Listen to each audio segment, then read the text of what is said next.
I lost the biggest flathead catfish of my entire life because of a knot that every brand on earth told me to tie.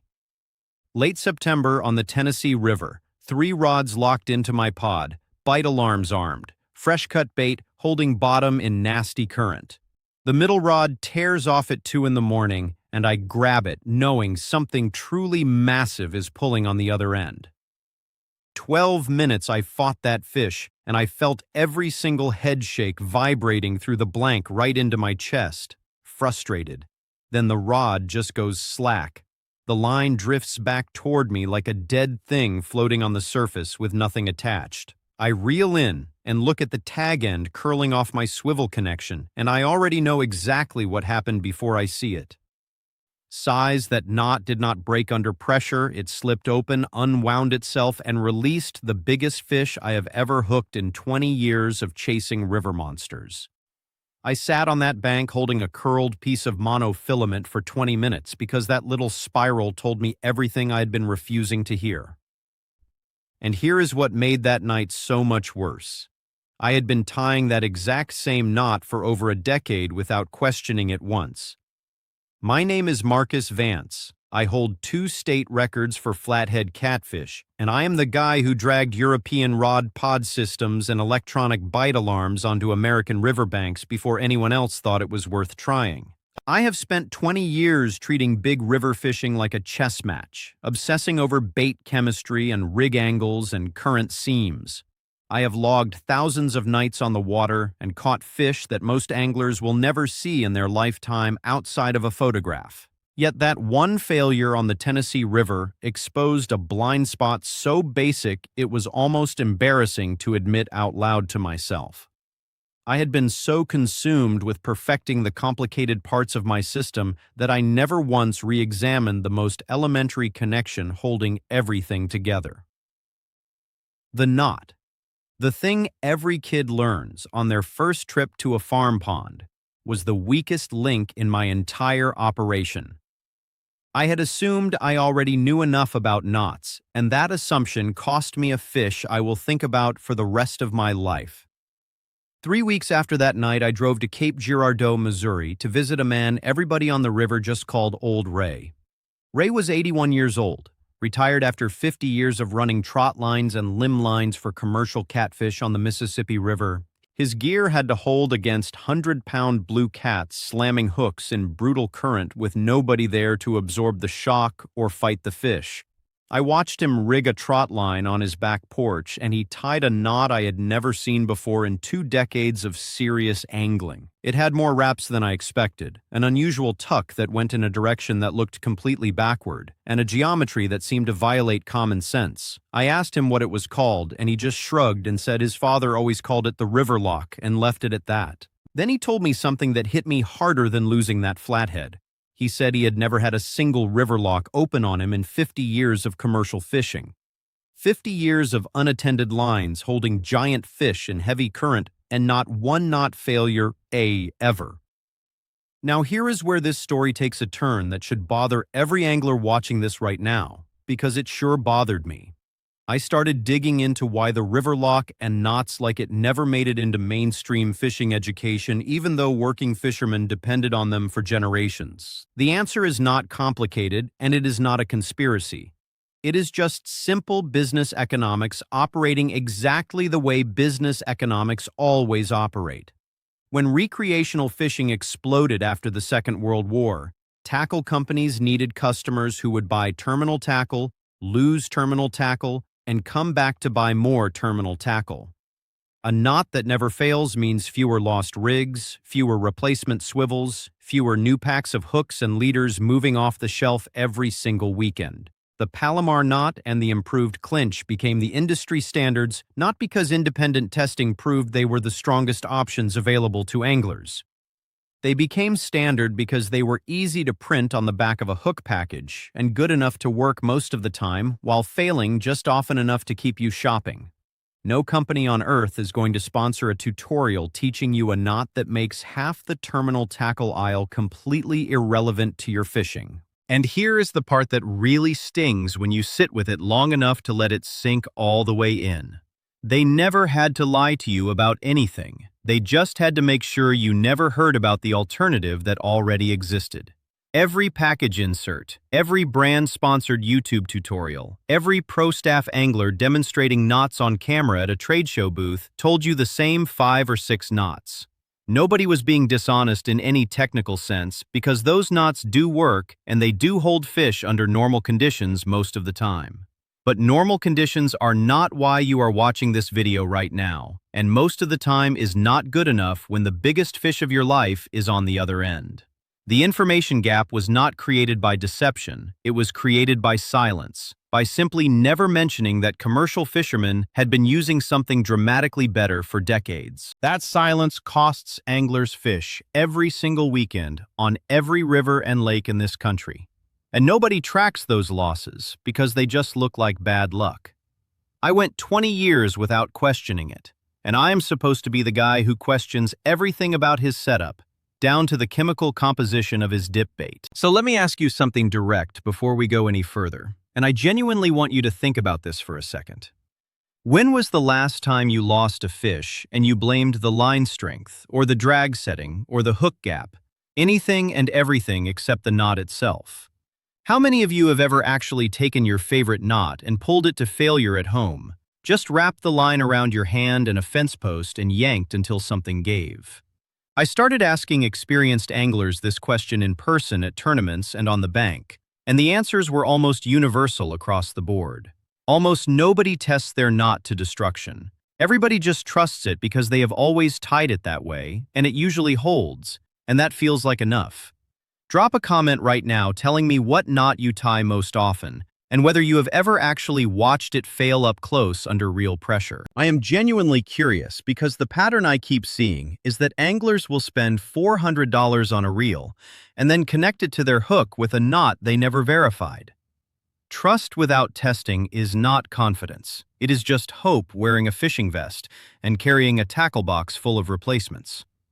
Hope is a terrible knot, and I want to show you one that actually works. But before I show you the river lock step by step, you need to understand what physically happens inside a knot when it fails. Because this one piece of knowledge changes how you evaluate every connection in your rig. Most knots do not fail by breaking, they fail by slipping, which means the wraps compress under load and the tag end slowly pulls through the coils like a zipper opening one tooth at a time. Monofilament is slippery by design because the same smooth surface that lets your line fly off the spool during a cast also lets it slide through its own wraps under tension. Every popular knot you have ever tied fights this slippage with friction. More wraps mean more friction, which means more resistance to the line pulling through itself. But friction has a hard ceiling, and once the load exceeds that ceiling, the line starts moving and the knot is already done whether you feel it or not. The river lock works on a completely different mechanical principle.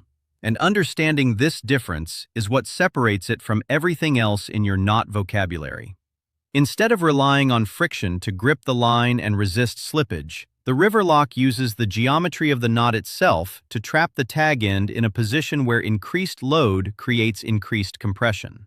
It does not just hold the line, it locks the line. And there is a critical mechanical difference between those two words that your next big fish will teach you one way or another. What I am about to show you in the next section is the complete tying sequence, the exact wrap count, the specific direction of every tuck, and the one counterintuitive move that activates the cam lock effect that makes this knot nearly impossible to open under load. If you have ever lost a fish you should not have lost, or if you have ever reeled in a limp line and seen that telltale curl on the tag end, this is worth your time, and I mean that without exaggeration. Hit subscribe on this channel right now so you do not miss the follow-up video where I pull this knot against the Palomar, the Clinch, the Uni, and the San Diego Jam on camera with a digital scale showing every number in real time. A like helps this reach other anglers who are still losing fish to a problem they do not even know exists in their setup. I do not ask often, and I am not selling you anything. An 81-year-old man taught me this for free on his porch, and the least I can do is pass it forward. I just wish someone had shown me this 15 years ago before I handed that flathead back to the Tennessee River for no good reason at all. This is the kind of content that does not get sponsored because no brand benefits from you learning it, so your support is what keeps it alive. All right, enough talking around it.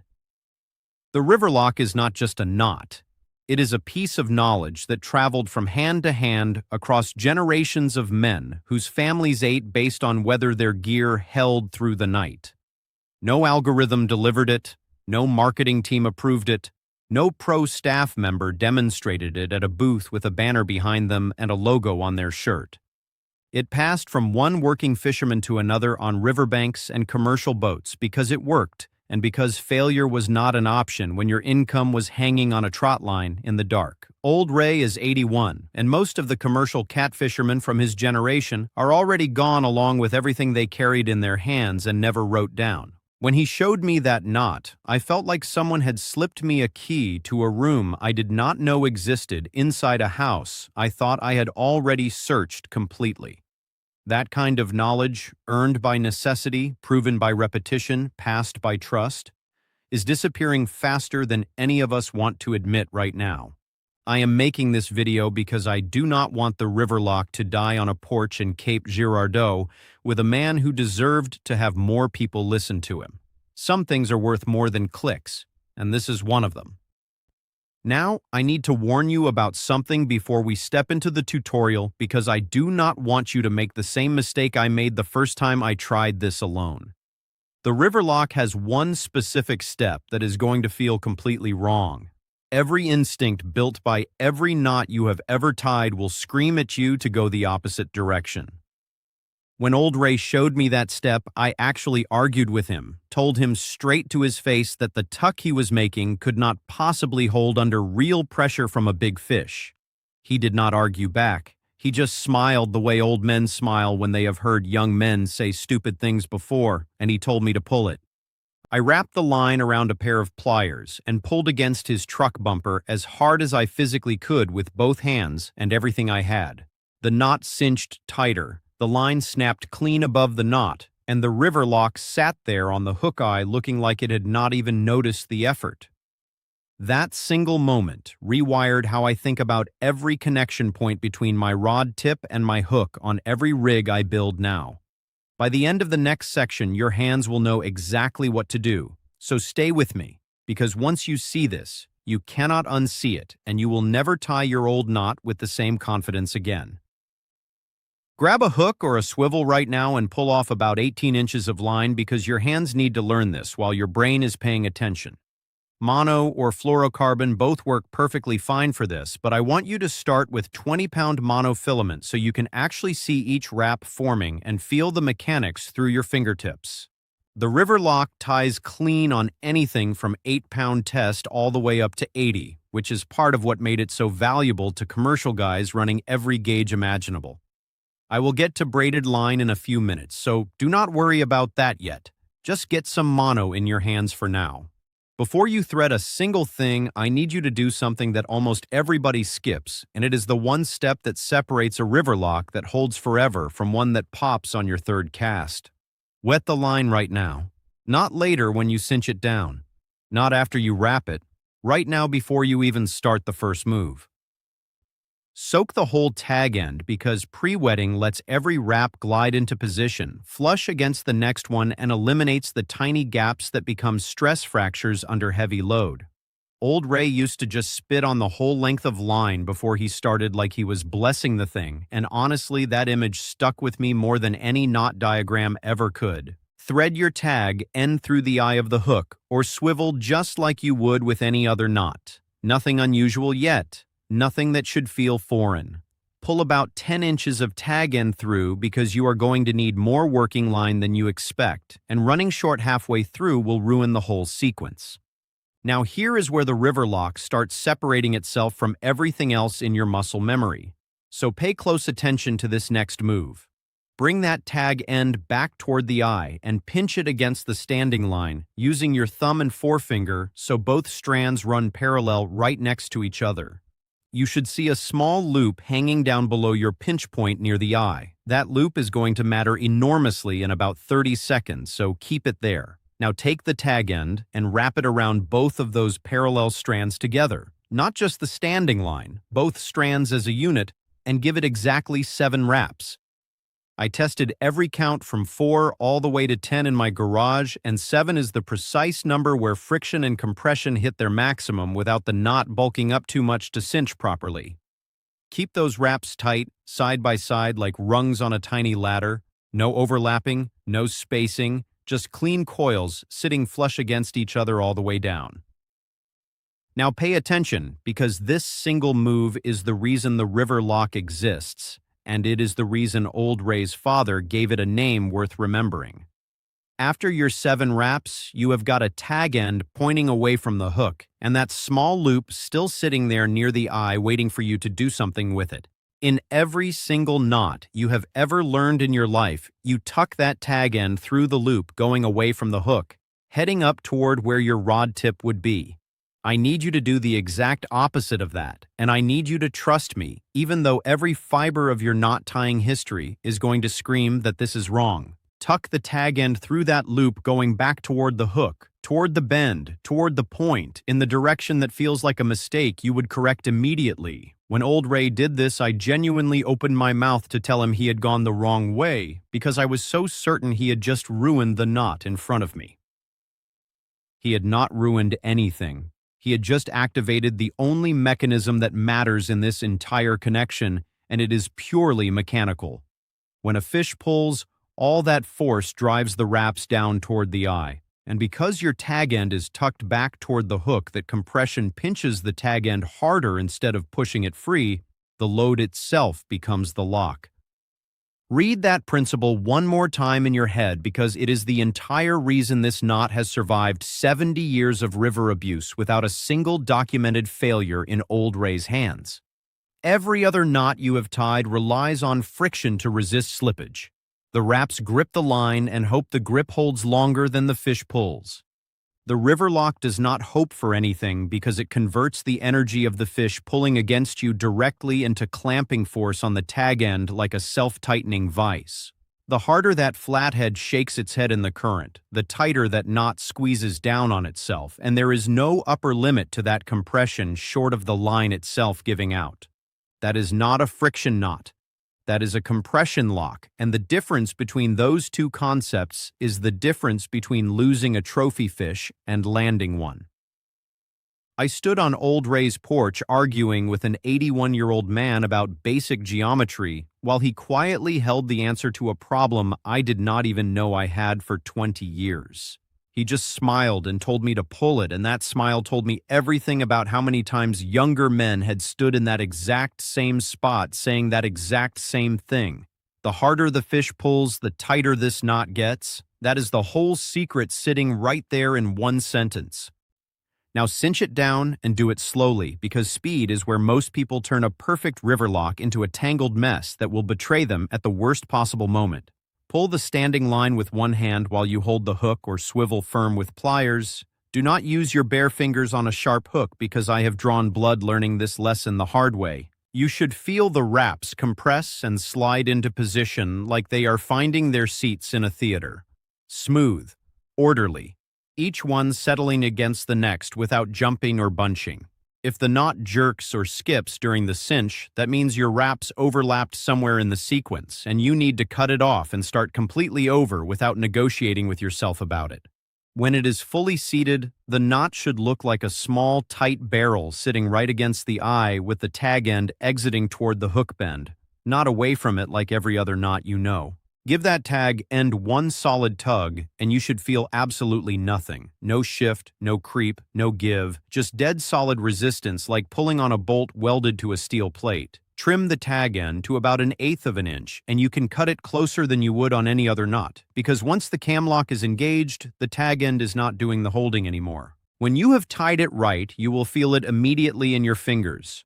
There is a solidity to a finished river lock that is unlike anything else I have ever experienced in 20 years of rigging. I have taught this knot to roughly 40 people face-to-face over the past few years. On the bank, in my garage, at a couple of catfish tournaments, And 3 identical mistakes show up almost every single time, regardless of experience level. Mistake number 1 is wrapping around only the standing line instead of both strands running together, which strips out the entire cam lock mechanism and leaves you with a fancy-looking clinch knot that will absolutely slip under serious load. Mistake number 2 is tucking the tag end in the conventional direction away from the hook because your hands have 10 or 20 or 30 years of muscle memory pulling them the wrong way before your brain can intervene. I will tell you right now that I made that exact mistake the first 3 times I tried tying this alone after I left Old Ray's place and drove home thinking I had it memorized perfectly. Mistake number 3 is cinching too fast, so the wraps pile up on top of each other instead of seating in a clean barrel, and this one is sneaky because a lumpy river lock will hold just fine on small fish. It will fail on the exact fish you care about most, the one that puts real weight on the line and finds every flaw you left in the connection. Tie this knot 5 times at your kitchen table before you ever take it to the water, and I promise by the 6th attempt, your fingers will know the path and the whole thing takes about 15 seconds. Get those 3 mistakes out of your system at home, where the only thing you lose is a few inches of practice line instead of the fish you have been waiting all season to hook. I set up a pull test in my garage that was simple enough to be honest and controlled enough to mean something. A digital fish scale, a cleat bolted to my workbench, and a spool of 50-pound monofilament that I trusted to be consistent. I tied each knot 10 times and pulled every single one to failure while recording the poundage and whether the knot slipped open or the line actually broke. The improved clinch averaged 31 pounds before failure, and 8 out of 10 times it slipped. The knot just unzipped and let go like it had somewhere else to be. The Palomar did better at 38 pounds average, and 6 out of 10 broke at the knot rather than slipping, which is an improvement, but still means the knot is your weak point. The uni knot landed at 34 pounds, with a messy mix of slips and breaks that did not inspire any confidence in consistency under real-world conditions. The San Diego Jam genuinely impressed me at 41 pounds average, with most failures being clean breaks. And I understand why serious anglers swear by that knot for good reason. The river lock averaged 47 pounds on 50-pound rated line, and every single failure, all 10 of them, was a line break above the knot with 0 slips and 0 knot failures. The knot never opened, never moved, never showed any sign of distress. The monofilament itself quit before the river lock even started working hard. Now, I know the question that is already forming in your head because it is the same question every single person asks me within 30 seconds of seeing those numbers. Does this work with braided line or not?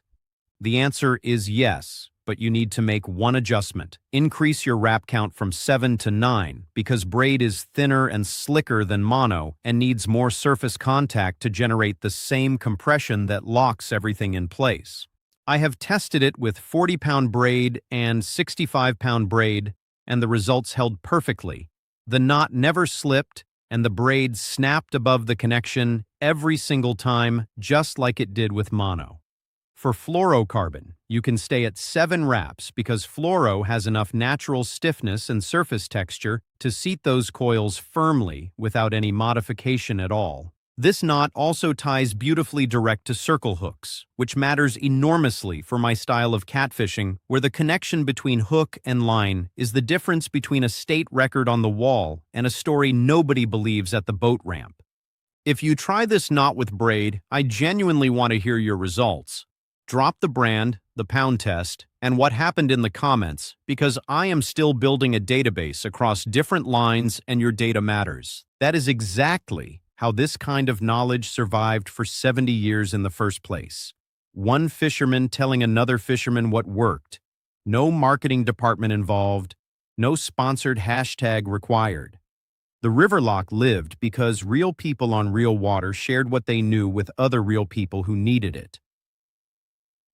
This video was never really about a knot, and I think you already sense that if you have stayed with me this far into the conversation. It is about a question that keeps me up at night, the same way that curled monofilament kept me sitting on the Tennessee riverbank, staring at nothing for 20 minutes in the dark.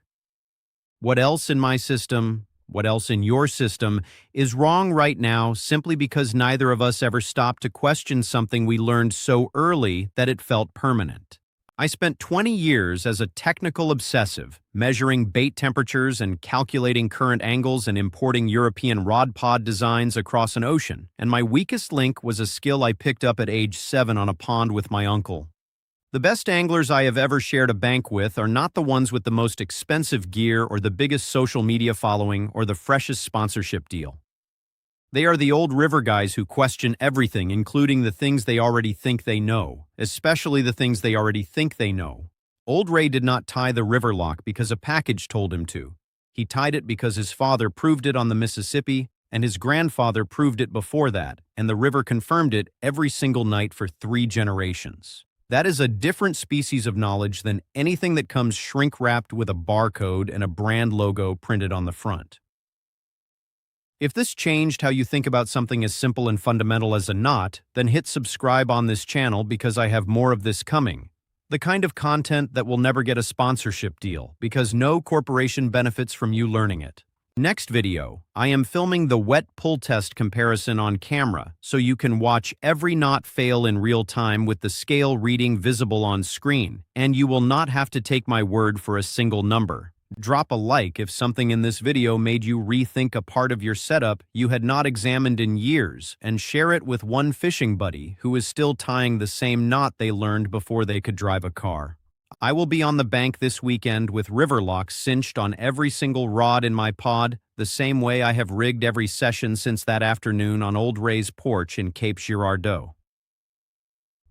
20 years of fishing, 2 state records, thousands of hours sitting in the dark waiting for a bite alarm to scream. And the most important thing I ever learned took an 81-year-old man roughly 90 seconds to show me while he barely said a word.